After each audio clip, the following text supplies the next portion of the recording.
कांग्रेस के वरिष्ठ नेता और लोकसभा में नेता प्रतिपक्ष राहुल गांधी ने बीते साल नवंबर में हुए महाराष्ट्र विधानसभा चुनाव को लेकर बड़ा आरोप लगाया है। उन्होंने कहा है कि भारतीय जनता पार्टी ने मैच फिक्सिंग के जरिए जीत हासिल की है। राहुल गांधी ने यह आरोप एक अखबार में लिखे अपने लेख में लगाया है।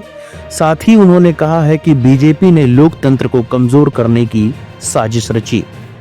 राहुल गांधी के मुताबिक बीजेपी एकनाथ शिंदे के नेतृत्व वाली शिवसेना और अजित पवार के नेतृत्व वाली राष्ट्रवादी कांग्रेस पार्टी के गठबंधन महायुति ने कुल 288 में से 235 सीटों पर जीत दर्ज की। इनमें बीजेपी ने अकेले 132 सीटें जीती, जो महाराष्ट्र में उसका अब तक का सबसे बेहतरीन प्रदर्शन है। इंडियन एक्सप्रेस में लिखे अपने लेख में राहुल गांधी ने दावा किया कि बीजेपी के नेतृत्व वाली राष्ट्रीय जनतांत्रिक गठबंधन एक 5 चरणीय योजना के तहत राज्य की लोकतांत्रिक प्रक्रिया को कमजोर करने में लगा था। कांग्रेस नेता ने कहा, चुनाव आयोग चुनने वाली टीम में बड़ी गड़बड़ी की गई, वोटर लिस्ट में नकली नाम जोड़े गए, वोटिंग का आंकड़ा जानबूझकर बढ़ाया गया, जहां बीजेपी को जीत चाहिए थी वहां फर्जी वोट डलवाए गए, सबूतों को छुपा लिया गया। 2024 के चुनाव में बीजेपी ने बड़ी जीत हासिल की, जबकि उसके मुकाबले में खड़े कांग्रेस उद्धव ठाकरे की शिवसेना यूबीटी और शरद पवार की एनसीपी को मिलाकर बने महाविकास अघाड़ी एमवीए को सिर्फ 50 सीटें मिली।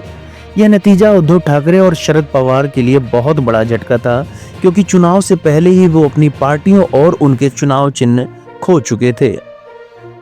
राहुल गांधी ने कहा कि यह मामूली धोखाधड़ी नहीं, बल्कि बड़े स्तर पर चुनाव में हेरफेर है। उन्होंने कहा कि 2023 में केंद्र सरकार ने चुनाव आयोग के सदस्यों के चयन में बदलाव किया, जिसमें अब मुख्य न्यायाधीश की जगह एक केंद्रीय मंत्री को शामिल किया गया।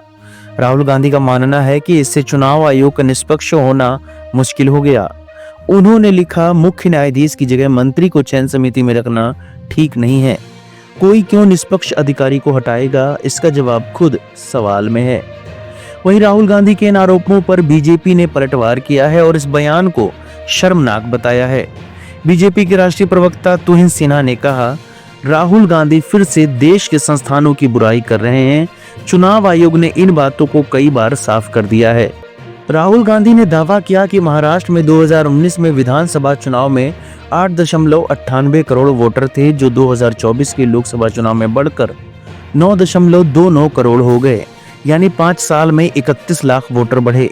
लेकिन अगले 5 महीने में, जो नवंबर के विधानसभा चुनाव के पहले थे, ये संख्या और बढ़कर 9.70 करोड़ हो गई, जो 41 लाख से ज्यादा है। इस मामले में चुनाव आयोग ने कहा कि वोटरों की संख्या इसलिए बढ़ी क्योंकि ज्यादा युवा वोट डालने लगे और नए वोटरों को जोड़ने के लिए अभियान चलाया गया। लेकिन राहुल गांधी ने इसे सही नहीं माना। इस खबर के बारे में आपका क्या कहना है, हमें कमेंट बॉक्स में जरूर बताएं।